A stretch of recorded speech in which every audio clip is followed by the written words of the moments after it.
as he and the other residents of Chester's Mill grapple with strange happenings and dangerous scenarios linked to the mysterious dome that covers their town in the hit CBS series Under the Dome.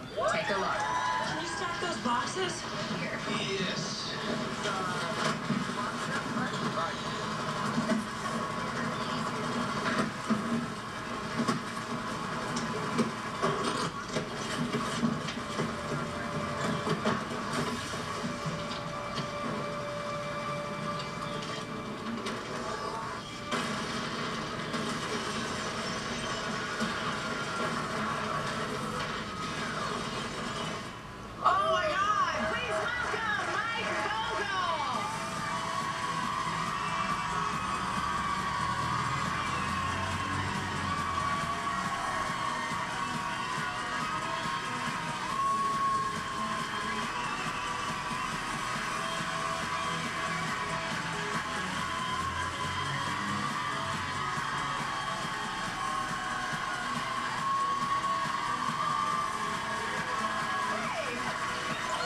Talking about John Stamos? No,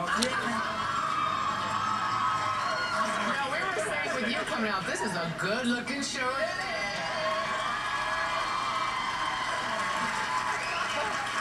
Yeah, you might be the second person Cheryl makes out with. It's tough sometimes.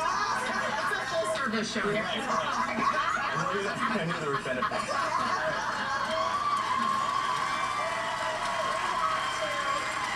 Congratulate you on another exciting season of Under the Dome. Yes. Yeah. You play Barbie, who is a former military man who's, finds himself in this small town when the dome comes down. Yeah. So do we get to learn anything else about Barbie this season? Yeah, I think, last season was very much about reacting to this very normal occurrence of a dome coming down over town. And kind of what that means, where it's come from. This year is very much about expanding that world. A lot of people say, well, how can you do a show that revolves around a dome for a couple of years? I mean, how's that? So we have a very interesting way of getting out and branching things out this year. And we learn a lot about Barbie's past. We introduce him to some of his family that we'll meet, and just kind of continue looking into his military background. Cool. Very cool. For people who don't know, this show is based on the master of horror Stephen King, on his novel. I'm sorry, Steve King. Stephen King, one of his best-selling book, and in fact, he actually wrote the first episode for this season, and he made a cameo, so he was on set with you guys. So what was it like having him around? It's pretty incredible because he's at first glance just the most normal guy that you've ever met, which is also scary because you've seen the stuff that he writes, you wonder what's going on upstairs. Yes. It can't be a pretty picture. It's fun because he always gives he gives us his take of what he'd like to see happening with the show moving forward, and as the actors that excites us, and then we quickly realize, oh wait, this is network television. None of that will ever happen. Too dark, too crazy. Way too dark. Yeah. Way too dark. The cable version, maybe. Yeah. So, Mike, you grew up in Pennsylvania, and while you were studying acting, you were working for your dad. Yes. And we hear that while you were working for him, sometimes there was a lot of trouble. Now, why is that?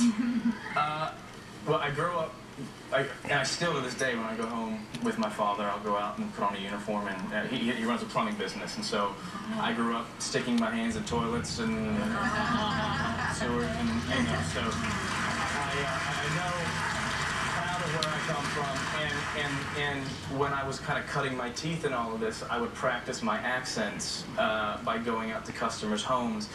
I was never a great plumber, obviously, and inevitably when I would flood someone's basement or bathroom, they would call back and say, it was the Scottish guy that British guy that you had ruined my new,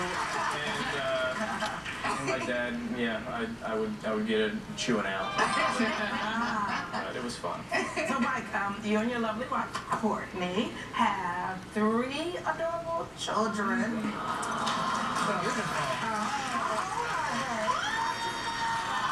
How old are they? How old are they? So my oldest, Cassie, is 7. My middle, Charlie, she is 5, and then my new little boy is 10 months old. And Okay,